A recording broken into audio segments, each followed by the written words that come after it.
segala persoalan hidup kami sebagaikan Raja Wali.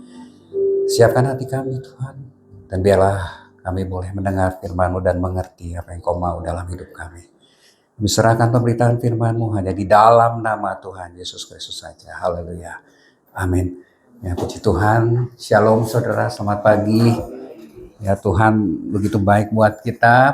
Tema pagi hari ini adalah hidup dalam kemuliaan Tuhan. Kalau saya merenungkan ya judul ini atau tema ini, rasanya sesuatu yang sulit itu saudara ya. Bisakah kita hidup ya di dalam atau dalam kemuliaan Tuhan? Secara natur manusia memang sulit, karena standar kemuliaan Allah itu adalah pribadi Allah sendiri.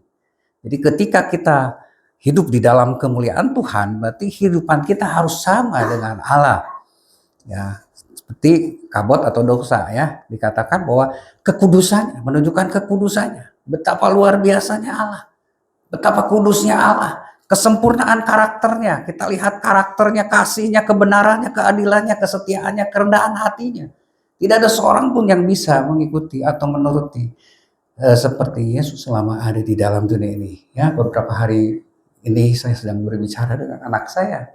Ya, bahwa di dalam dunia yang sebenarnya memang kita agak kesulitan. Banyak tantangan ketika kita mau menunjukkan karakter kita sebagai orang Kristen. Ada banyak hal yang kita nggak bisa lakukan apa yang kita mau lakukan. Karena ada tuntutan lain. Sebagai pekerja kita juga ada atasan kita. Ya nggak bisa kita seenaknya memutuskan sesuatu. Atau mau hidup sesuai firman Tuhan. Ada beberapa hal.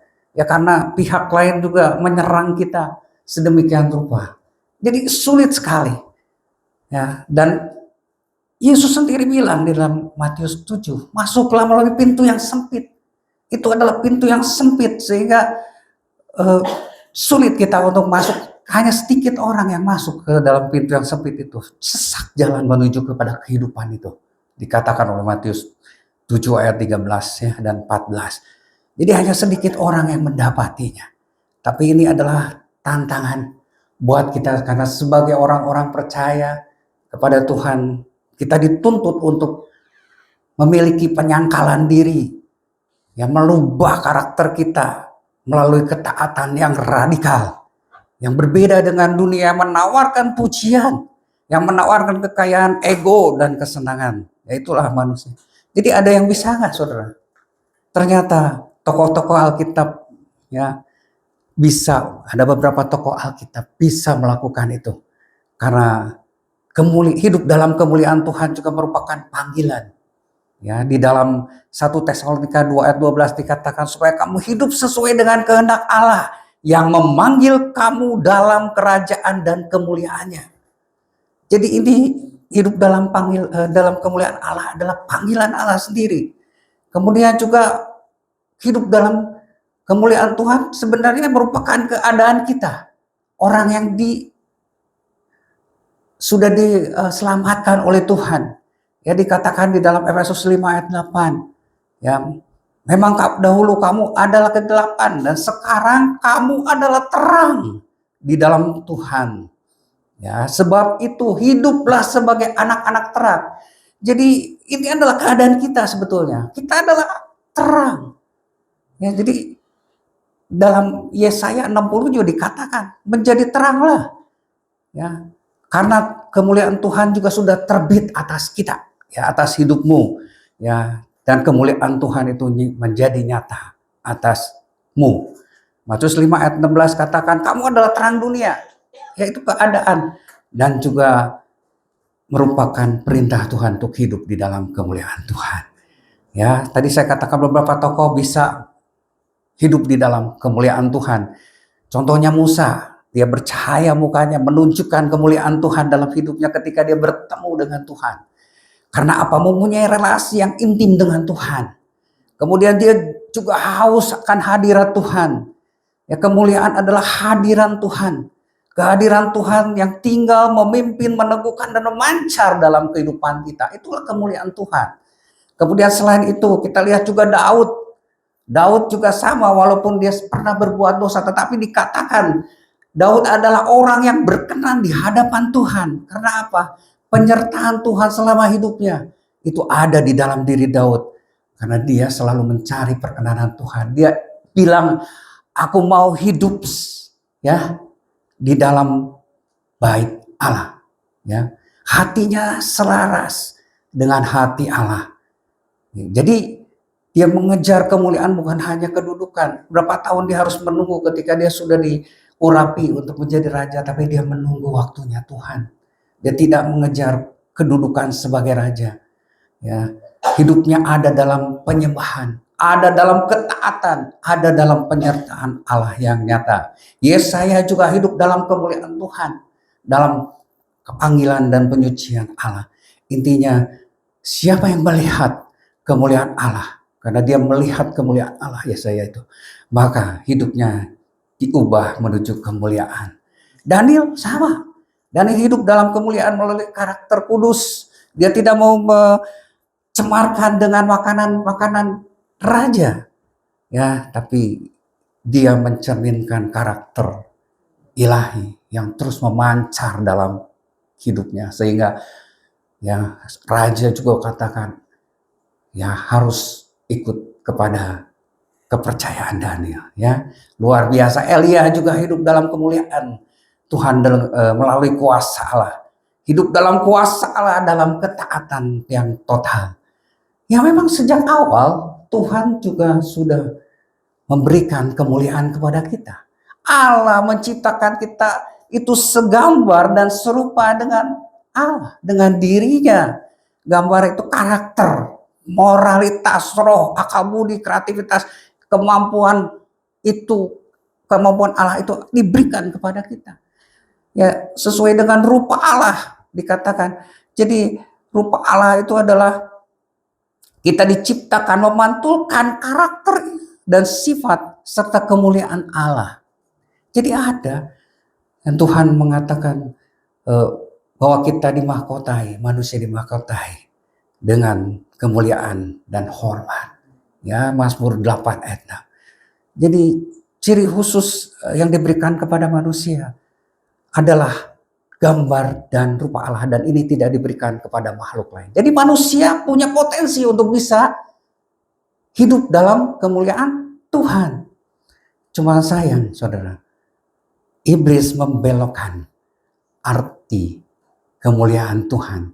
Kemuliaan Tuhan sebenarnya adalah hadirat Tuhan. Ketika Tuhan selalu datang kepada Adam, mencari Adam. Dan iblis membelokkan pikiran yang melalui Hawa. Dia katakan bahwa engkau ya kalau makan buah ini akan menjadi seperti Allah. Padahal memang sudah seperti Allah kan, rupa gambar Allah, tapi di tak-atik, saudara, itu sesuai dengan kalau KBBI ya, Kamus Besar Bahasa Indonesia, kemuliaan adalah sesuatu tingkat yang tinggi, kuasa. Inilah yang dikejar oleh Hawa. Ini yang ditawarkan oleh iblis kepada Hawa, kepada manusia.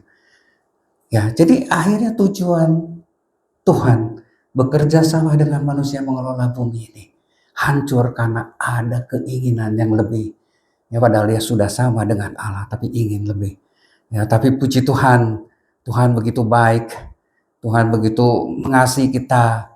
Ketika kita kehilangan kemuliaan Allah, Roma 3 ayat 23, Allah mengirim anaknya yang dikasihinya, Yesus, yang adalah firman yang menjadi manusia. Yohanes 1 ayat 14 katakan, firman itu telah menjadi manusia dan tinggal di antara kita. Kita telah melihat kemuliaannya, yaitu kemuliaan sebagai anak tunggal Allah, penuh anugerah dan kebenaran. Kemuliaan Allah berbicara masalah kehadiran, masalah karakter dan keindahan Allah yang nyata di dalam kehidupan kita. Kita punya Allah yang tidak hanya ada di dalam angan-angan yang jauh, tetapi Allah yang datang ke dunia, menyatu dengan kita, dinyatakan kepada kita melalui Tuhan Yesus Kristus. Setelah 400 tahun dunia ini dalam keadaan gelap. Tidak ada sabda Tuhan kepada manusia. Yesus datang untuk memulihkan kemuliaan yang sudah diberikan Allah kepada kita. Dialah kemuliaan itu. Selama hidupnya, Yesus adalah manifestasi kemuliaan Allah.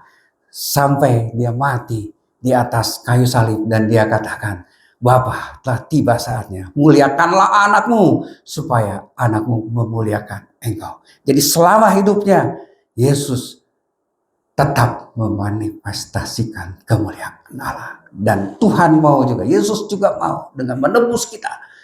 Kita hidup kembali kepada natur yang sebenarnya, yaitu serupa dan segambar dengan Allah. Bahkan terus menerus ya, hidup dalam kemuliaan, masuk dalam kemuliaan lagi. 1 Korintus, ya di dalam 1 Korintus, 2 Korintus 3 ayat 16, ya. Kita semua mencerminkan kemuliaan Tuhan dengan muka yang tidak berselubung. Karena kemuliaan itu datangnya dari Tuhan yang adalah roh. Kita sedang diubah menjadi serupa dengan gambarnya. Dalam kemuliaan yang semakin besar. Dan kita sedang diubah saat ini. Puji Tuhan, ketika Tuhan Yesus pergi ke surga, meninggalkan dunia ini. Tuhan mengirim Roh Kudus-Nya sebagai penolong supaya kita tetap bisa berubah, bertransformasi, kembali ke natur ketujuan Allah semula. Supaya kita bisa memuliakan Tuhan. Syaratnya apa tadi apa? Kita ada di dalam hadirat Tuhan. Ya. Dengan ada di dalam hadirat Tuhan, menyatu di dalam hadirat Tuhan. Maka kita akan mencerminkan karakter Allah. Dan kita akan melihat keindahan Allah di dalam kehidupan setiap orang percaya, termasuk kita. I see Christ in you and you see Christ in me. Itulah tujuan hidup kita. Ya, kita harus merubah pola hidup pikiran kita. Bahwa kemuliaan itu bukanlah sesuatu yang tinggi. Sesuatu pangkat jabatan yang luhur. Tetapi kerendahan hati, pelayanan, dan kasih. Seperti yang Tuhan sudah teladankan kepada kita. Dia lupakan, ya, dia tinggalkan surga yang mulia. Dia lupakan statusnya sebagai anak Allah, sebagai Allah sendiri. Merendahkan diri dan taat sampai mati. Itulah yang Tuhan mau di dalam kehidupan kita. Mau saudara? Tuhan sudah berikan kemampuan kepada kita. Untuk kita bisa memuliakan Tuhan dalam hidup kita. Hidup dalam kemuliaan Tuhan. Rendah hati. Karakter Kristus ada dalam hidup kita. Mencerminkan karakter hidup kita. Kita akan nyanyikan lagu Yesus kemuliaanmu. Kita akan bangkit berdiri.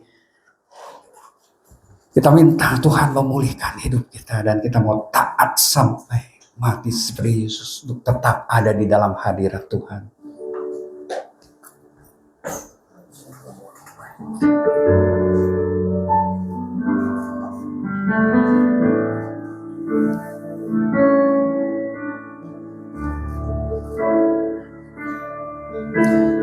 Yesus kemuliaan-Mu,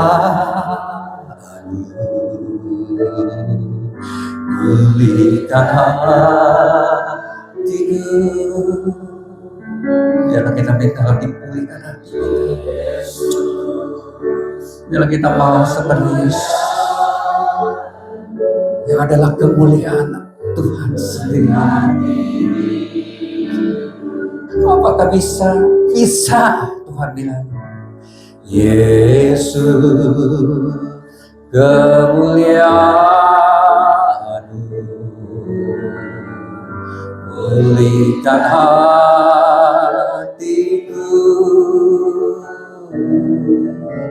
Yesus kemuliaan-Mu, berkati hidupku.